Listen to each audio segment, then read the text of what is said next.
السلام علیکم ورحمۃ اللہ۔ امید ہے کہ سارے احباب اچھے ہوں گے۔ پھر دن سے مسئلہ ہم نے پہلے ہی بتا دیا تھا کہ میری طبیعت بیچ میں جیسے، لیکن الحمدللہ اب میں پہلے سے کافی بہتر محسوس کر رہا ہوں اور میں ابھی بالکل صحیح محسوس کر رہا ہوں الحمد تعالیٰ و کرم مصطفیٰ صلی اللہ تعالیٰ علیہ وسلم۔ آج کا جو ٹاپک ہے، آپ اس ویڈیو پھر آپ کو معلوم ہو جائے گا کہ اس کی حقیقت کیا ہے، اس لیے کہ یہ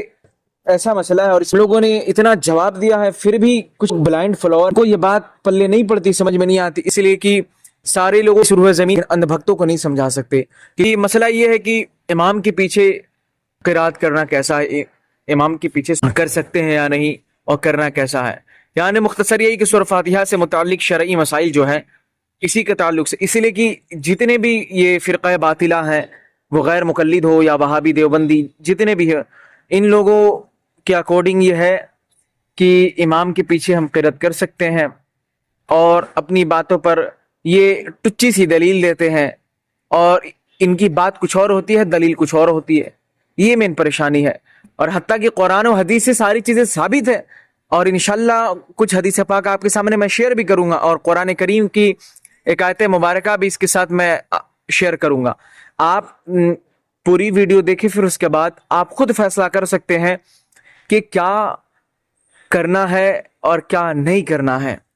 بہرحال اب آتے ہیں شروع کے پوائنٹ پر کہ نماز میں سورہ فاتحہ پڑھنا واجب ہے۔ امام اور تنہا نماز پڑھنے والا اپنی زبان سے سورہ فاتحہ پڑھے گا،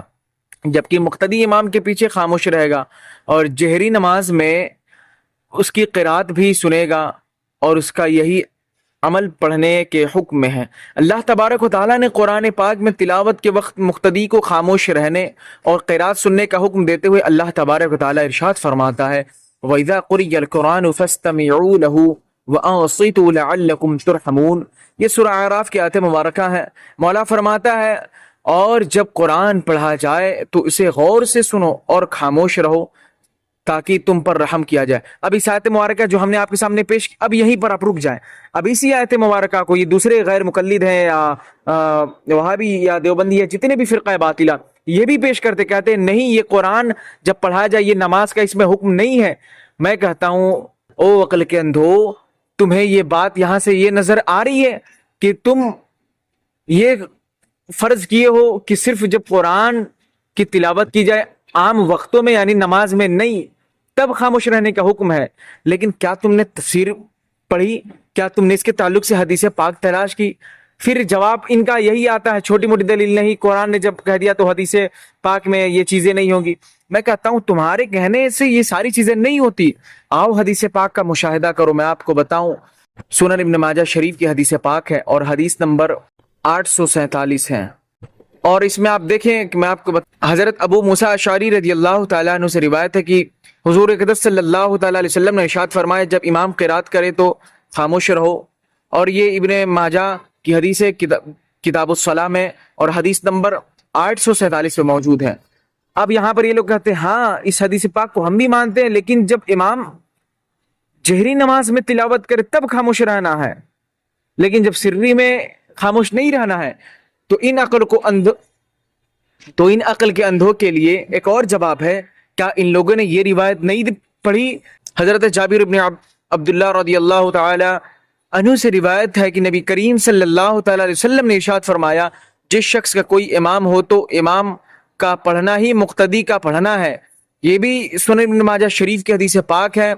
اور یہ حدیث نمبر ہے 850، اور بہت سے حدیث مبارکہ اس میں کثیر تعداد میں موجود ہے کہ مقتدی کو خاموش رہنے کا حکم ہے، امام کا پڑھنا ہی مقتدی کے لیے کافی ہے۔ ٹھیک، یہ حدیث پاک سے باتیں ہو گئی، لیکن اب یہاں پر ایک پوائنٹ میں رکھتا ہوں، اگزامپل کے ذریعے اگر میں سمجھاؤں تو میں سمجھتا ہوں کہ آپ اس بات کو سمجھیں گے اور اس پر غور کرنے کی کوشش کریں گے۔ اگزامپل کے طور پہ میں یہاں پر جو امام اعظم رضی اللہ تعالی عنہ کی زندگی میں ایک معاملہ پیش آیا، اسی کو میں آپ کے سامنے پیش کر کے آپ سمجھانے کی کوشش کر دوں، آپ غور کریں۔ امام فخر الدین رازی رحمۃ اللہ علیہ فرماتے ہیں کہ مدینہ منورہ کے چند علماء امام اعظم ابو حنیفہ رضی اللہ تعالیٰ عنہ کے پاس اس غرض سے آئے کہ وہ امام کے پیچھے مقتدی کے قرات کرنے کے معاملے میں ان سے مناظرہ کریں۔ امام اعظم ابو حنیفہ رضی اللہ تعالیٰ عنہ نے ان سے فرمایا سب سے مناظرہ کرنا میرے لیے ممکن نہیں، آپ ایسا کریں کہ مناظرے کا معاملہ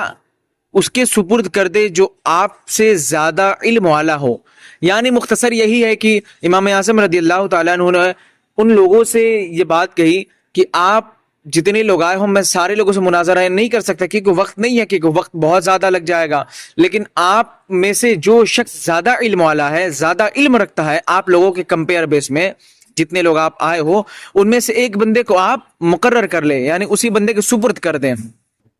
تاکہ میں اس کے ساتھ مناظرہ کروں۔ انہوں نے ایک عالم کی طرف اشارہ کیا تو امام اعظم رضی اللہ تعالی عنہ نے فرمایا کیا یہ تم سب سے زیادہ علم والا ہے؟ تو ان لوگوں نے جواب دیا ہاں۔ تو امام اعظم رضی اللہ تعالیٰ عنہ نے فرمایا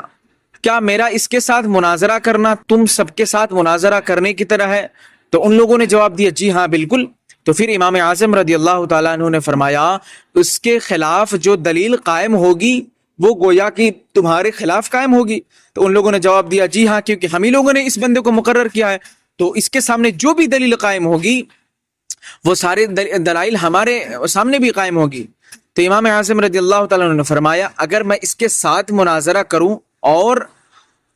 دلیل میں اس پر غالب آ جاؤں تو وہ دلیل تم پر بھی لازم ہوگی۔ تو ان لوگوں نے کہا جی ہاں، اس لیے کہ ہم ہی لوگوں نے اس کو مقرر کیا، اگر آپ کی دلیل ہماری دلائل پر غالب آ جائے تو ہم پر بھی غالب آئے گی، اس لیے کہ ہم ہی لوگوں نے اس بندے کو سپرد کیا ہے، اس لیے کہ یہ شخص ہم لوگوں میں سے زیادہ پڑھا لکھا ہے۔ تو امام اعظم رضی اللہ تعالیٰ عنہ نے دریافت کیا وہ دلیل تم پر کیسے لازم ہوگی؟ انہوں نے جواب دیا اس لیے کہ ہم نے اسے اپنا امام بنانے پر راضی ہیں، اس لیے کہ ہم لوگوں نے اپنا اسے امام بنانے پر راضی ہیں، سمپل سا ہے، تو اس کی بات ہماری بات ہوگی۔ تو امام اعظم رضی اللہ تعالیٰ عنہ نے فرمایا ہم بھی تو یہی کہتے ہیں کہ جب ہم نے ایک شخص کو نماز میں اپنا امام مان لیا ہے تو اس کا قرات کرنا ہمارا قرات کرنا ہے اور وہ ہماری طرف سے نائب ہے۔ تو امام اعظم رضی اللہ تعالیٰ عنہ نے یہ بات کہی تو یہ بات سن کر ان سب نے قرار کر لیا کہ امام کے پیچھے مقتدی کی قرات نہیں ہے، مقتدی قرات نہیں کرے گا۔ اور تفسیر کبیر سورہ بقرہ کی آیت میں ساری باتیں موجود ہیں، اس لیے کہ یہ جو میں آپ کے سامنے چھوٹا سا اگزامپل جو ہم نے آپ کے سامنے شیئر کیا کہ امام اعظم رضی اللہ تعالیٰ عنہ کے پاس کچھ لوگ آئے اور ان لوگوں نے مناظرہ کرنے کا اپنا ارادہ شیئر کیا، اور اس لیے کہ لوگ زیادہ تھے تو پھر آپ نے کہا کہ میں سارے لوگوں سے مناظرہ نہیں کر سکتا، آپ لوگ ایک کسی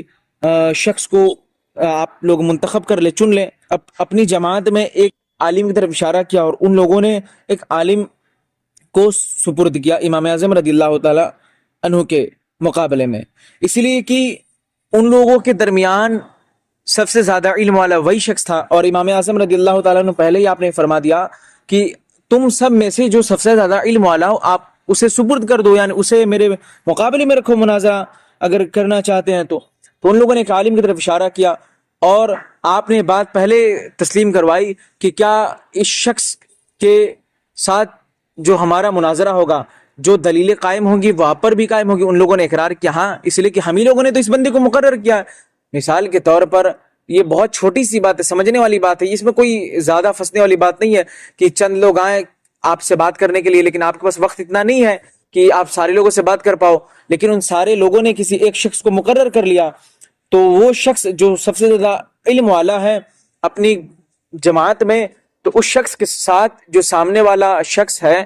اگر وہ جو بات کہے گا تو وہ بات پوری جماعت کے لیے ہوگی، اگر اس بندے کی بات اس بندے کی بات پر غالب آ گئی تو پوری جماعت پر غالب آ گئی، اور اس بندے کی دلائل اس شخص کے مقابلے میں غالب آ گئی تو وہ دلائل تمام لوگوں پر غالب آ گئی، اس لیے کہ تمام لوگوں نے اس کو اپنا امام مانا ہے، اس کو اپنا نائب مانا ہے، یعنی سارے لوگوں نے اپنا نائب بنا کر اس شخص کو پیش کیا ہے، تو اس لیے اس بندے کا ہارنا سارے لوگوں کا ہارنا ہوگا۔ تو یہی بات وہاں پر پیش آئی تھی۔ امام اعظم رضی اللہ تعالیٰ عنہ نے پہلے یہ بات طے کروا لی کہ اگر اس شخص کے اوپر میری دلیل غالب آ گئی تو آپ سب پر بھی میری دلیل غالب آ گئی، اس لیے کہ ان لوگوں نے یہ بات پہلے تسلیم کر لی کہ ہم نے اس کو اپنا امام مقرر کر لیا، اپنا نائب مقرر کیا۔ اسی طریقے سے نماز میں بھی ہم نے جب اپنا امام مقرر کر لیا، جب آپ نے نیت میں یہ بات کہی اقتدیت بہذا الامام، تو پھر یہاں سے آپ کو بولنے کی ضرورت نہیں ہے، اس لیے کہ جو امام کی قرأت ہوگی وہی مقتدی کی قرأت ہوگی۔ اب کیوں؟ اس لیے کہ آپ نے اسے اپنا نائب مانا ہے، آپ نے اسے امام بنایا ہے، اس لیے۔ اور یہ ایک چھوٹی سی بات، اس تعلق سے بہت ساری حدیث پاک موجود ہیں، بس سمجھنے کی بات ہے۔ یہ ہے کہ کچھ لوگ سمجھ جاتے ہیں تو وہ راہ راست پر آ جاتے ہیں، اور کچھ بلائنڈ فالوور ہیں، انہیں بات یہ سمجھ میں نہیں آتی۔ حدیث پاک میں ساری چیزیں موجود ہیں، اس کے باوجود بھی اگر یہ لوگ اپنی بات کو ترجیح دیتے ہیں اور یہی کہتے ہیں کہ نہیں ایسا نہیں ایسا، میں کہتا ہوں بھائی دلیل آپ کے پاس ہے تو دلیل کے نام پہ چھوٹی موٹی بات کچھ اور ہوتی ہے، دلیل کچھ اور ہوتی ہے، یہی ساری چیزیں ہیں۔ بس آج کے لیے اتنا ہی، جزاک اللہ خیرا کثیرا، السلام علیکم ورحمۃ اللہ۔